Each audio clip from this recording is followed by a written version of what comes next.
d'émeutes, d'incidents, de violences sont des soirs particulièrement chargés pour les urgentistes dont vous êtes, docteur Kirzac. Bonjour Gérald. Bonjour. À quel type de blessures vous êtes confronté quand il y a des violences urbaines comme celles qu'on connaît? Ça pourrait être des coups de téléphone, parce que c'est vrai que c'est impressionnant de voir tout est filmé, y compris les blessures d'ailleurs.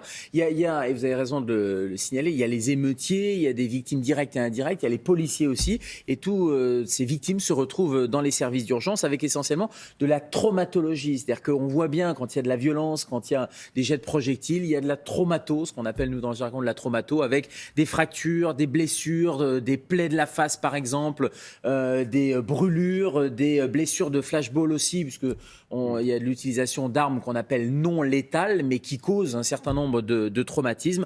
Et puis tout ce qui est gaz lacrymogène, toutes les irritations oculaires, bref, toute cette traumato débarque dans les services d'urgence. Alors, dans les services d'urgence de proximité, parce que les gens arrivent évidemment au plus près des endroits où il y a eu les émeutes, et ils se retrouvent dans les services d'urgence, avec parfois aussi les policiers, parce que vous le disiez, il y a les policiers, quand on regarde les chiffres, ils sont quand même impressionnants. À la 3e nuit de violence, c'était quasiment 250 fonctionnaires de police et de gendarmerie, 249 blessés, juste sur une seule nuit. Alors, c'est pas un seul endroit, mais quand ça se concentre quand même dans certains quartiers, on voit bien que les services d'urgence autour peuvent être rapidement débordés. Hein. Et c'est pour ça qu'on voit aussi avec les forces d'intervention, notamment les fameuses Bravem, des motos avec des hommes en rouge.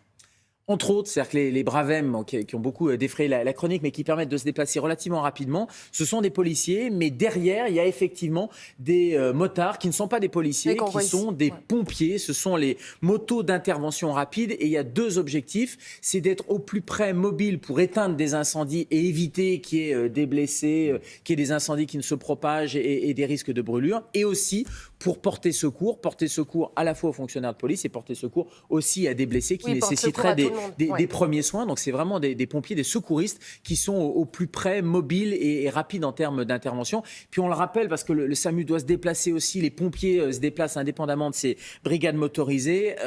Tous ces services de secours, ils sont là pour porter assistance à tout le monde. Ils sont là pour aider, et à chaque fois on frôle des drames. Encore à Mulhouse, il y a eu un camion de pompiers qui est tombé dans un véritable guet-apens. On frôle des drames à chaque fois parce que les gens sont là, les équipes de secours sont là pour porter secours justement, et ils ne peuvent pas porter secours et eux-mêmes mettent leur vie en danger. Vous le dites, en fait, vous êtes évidemment en première ligne, les services d'urgence, quand vous arrivez avec le SAMU, avec les pompiers quelque part.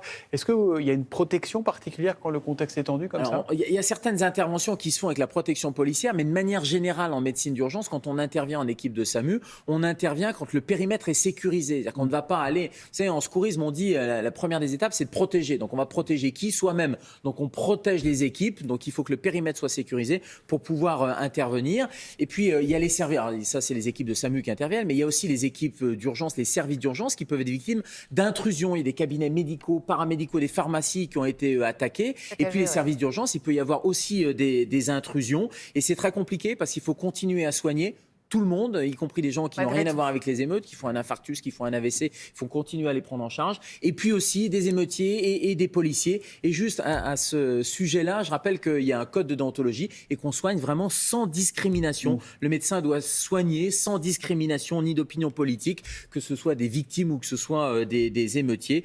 Et le message subliminal de ce code de déontologie, c'est que les patients ont des droits, bien sûr, mais il y a aussi des devoirs. On l'oublie aussi parfois. C'est utile de le rappeler. Merci beaucoup, docteur.